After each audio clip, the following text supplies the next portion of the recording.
कैसे हैं आप लोग? उम्मीद करती हूँ आप लोग बहुत ही अच्छे होंगे और आपकी पढ़ाई बहुत ही अच्छी चल रही होगी। मैं समझ सकती हूँ कि आपका मार्च में फर्स्ट मार्च को पेपर है।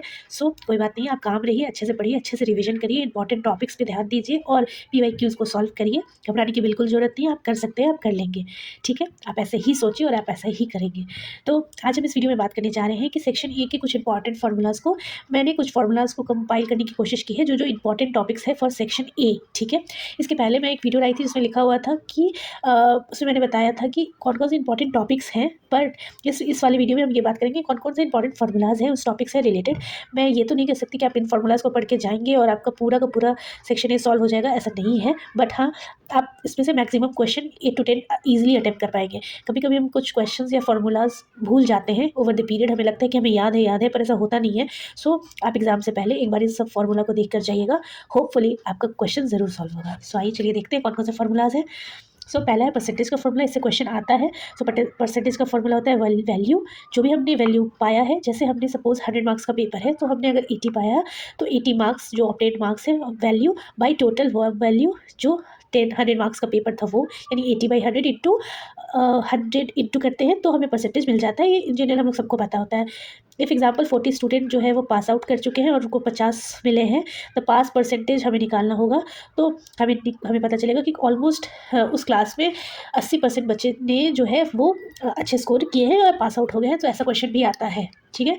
Now talking about the profit loss. Profit क्या होता है? Selling price minus cost price. जितने में हमने बेचा और जितने में उन्होंने खरीदा होगा, यानी उनके लिए जो कॉस्ट प्राइस होगा वो होता है सेलिंग प्राइस। लॉस प्राइस क्या होता है? Cost price minus selling price. दुकानदार ने सबसे पहले अगर सपोज दैट 100 में खरीदा है और उसने 80 में बेच दिया तो उनका 20% या 20 रुपीज़ का लॉस हो गया।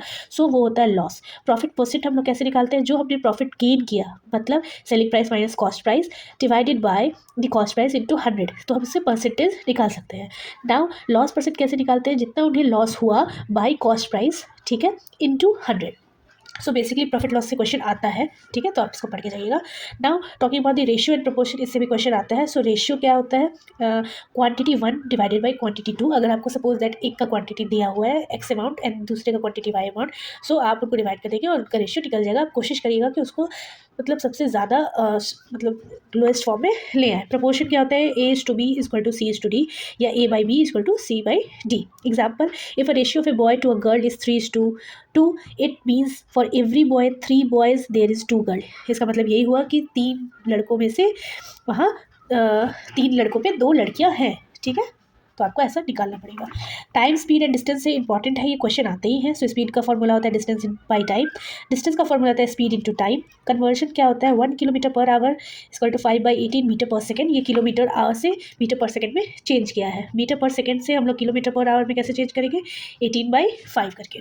ये सिंपल ट्रिक है जो आप उसको यूज़ कर सकते हैं। बेसिकली टाइम, डिस्टेंस और स्पीड से क्वेश्चन आते हैं। नाउ वर्क एंड टाइम से क्या आता है? Work done equal to efficiency into time, कितना काम हुआ और कितना टाइम लगा। If A complete works in x day, is 1 day work equal to 1/x। ठीक है? For example, if A can finish work in 10 days, is 1 day work is 1/10। अगर एक का काम ए जो है वो अपना काम 10 दिन में कंप्लीट करता है तो हम उसको वर्क से ऐसे निकाल सकते हैं। ठीक है? नेक्स्ट प्रोबेबिलिटी से क्वेश्चन आता है। परम्यूटेशन एंड कॉम्बिनेशन से भी आता है, बट मैंने प्रोबेबिलिटी के क्वेश्चन ज़्यादा देखे हैं। प्रोबेबिलिटी का फॉर्मूला होता है favourable outcomes by total outcomes. ठीक है? परम्यूटेशन से आता है order matter, P into N और आर। ठीक है? बेसिकली आप प्रोबेबिलिटी ज़्यादा फोकस करके जाइएगा। बाकी परम्यूटेशन एंड कॉम्बिनेशन का क्वेश्चन देख सकते हैं, आपको अगर मन है तो करिए, नहीं तो आप स्किप भी कर सकते हैं। बेसिकली 20 क्वेश्चंस आते हैं जिसमें से हमें 15 अटेम्प्ट करने होते हैं। आप कोशिश करिए कि जो ईजी और फिजिबल टॉपिक्स हैं उनको ज़्यादा से ज़्यादा कवर करिए, जिनकी फॉर्मूला आप हमेशा याद कर सकते हैं और ईजिली आप ग्रैब कर पाएंगे, क्योंकि लास्ट मोमेंट में इतना सारा कुछ याद करना और समझना बहुत ही ज़्यादा मुश्किल हो जाता है। प्रोबेबिलिटी को ज़्यादा फोकस करिएगा। नाउ लॉगरिथम से क्वेश्चन आ सकता है, बट मैंने भी कम देखे हैं। लॉग रूल्स में log a b equal to log a plus log b, कभी कभी लॉग का वैल्यू दिया रहता है। Log a equal to a b equal to b log a. ठीक है? एक्सपोनेंशियल रूल ऐसे दिया हुआ है। नाउ ज्योमेट्री से क्वेश्चन आता है। एरिया अगर आपसे पूछता है स्क्वायर का, a equal to a square.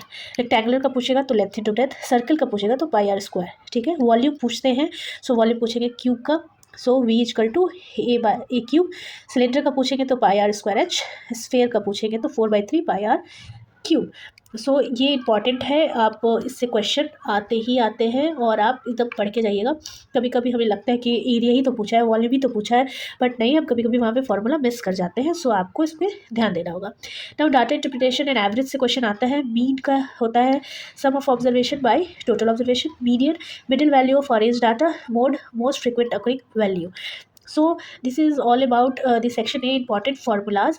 सो आप इसको एक बार देख के जाइए, बस मैं ये नहीं कह रही हूँ, और इसको हो सकता हो कि आपको ये हेल्पफुल हो। So that's all guys, thank you to subscribe my channel for some videos. Thank you, all the best for exam.